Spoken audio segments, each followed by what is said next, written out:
Here we go with a Mr. Rondinero original about Rex, the fuzzy white wonder dog, always ready for action. He's Cadence B's favorite, although she might not admit it. Rex is a Havanese. That's the national dog of Cuba, which may explain his lively personality.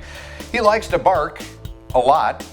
I think he thinks he's talking, and maybe he is, in dog language. Rex lives with his mom and dad, Rondi and Penny, along with his aunt Scarlett, in Grandpa and Nana's house. Now, they sleep in a nice kennel inside the garage, which is connected to the house. Truth be told, they probably spend more time in the house than the kennel, just the way they like it.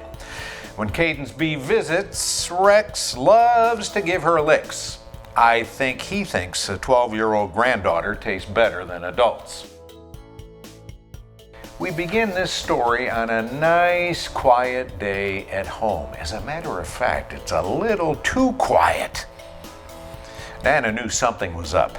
She walked out of the bedroom and saw a white trail going all the way down the hallway from the bathroom to the family room. And at the end of that trail, chewing away, you guessed it, Rex the Wonder Dog.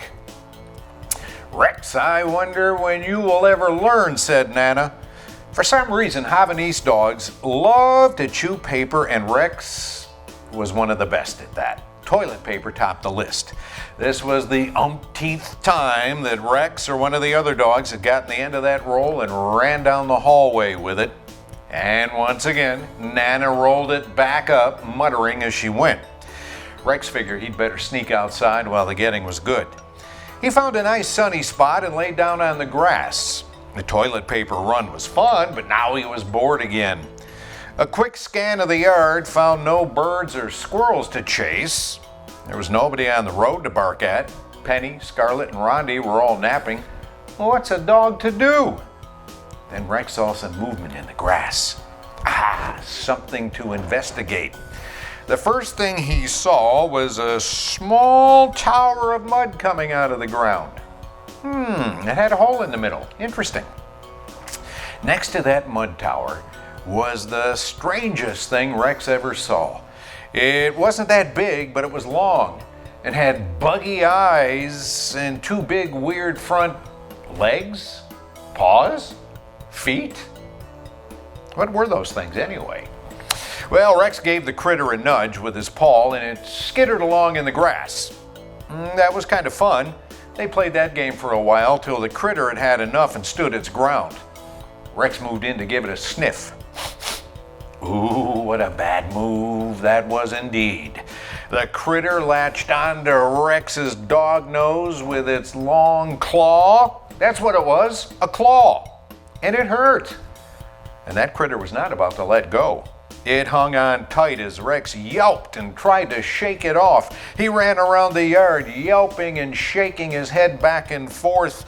He rolled on the ground. He tried swatting the critter with his paw. It would not let go, and it hurt. Well, Grandpa heard the commotion and came outside. He couldn't believe the sight. Rex had a big old crawdad clenched tight on his nose. Grandpa grabbed some gloves. Remember, that crawdad still had one claw free, and a screwdriver. He knelt down and got a tight hold on Rex with his legs. He then grabbed that crawdad by the body and slipped the end of the screwdriver between the pincers of the claw that had Rex's nose. He pried it loose, while the other claw latched onto his glove. Rex ran around the yard, happy to have that blasted critter off his nose finally, even though his nose was still sore. Grandpa brought the crawdad into the grass and set him down. Quick as a wink, that crawdad skittered back down the mud tower and into the ground. He'd had quite enough himself as well. Nana came out on the porch with a damp cloth with some ice in it. She pulled Rex up on her lap and put the cloth on his nose. He didn't like that at all.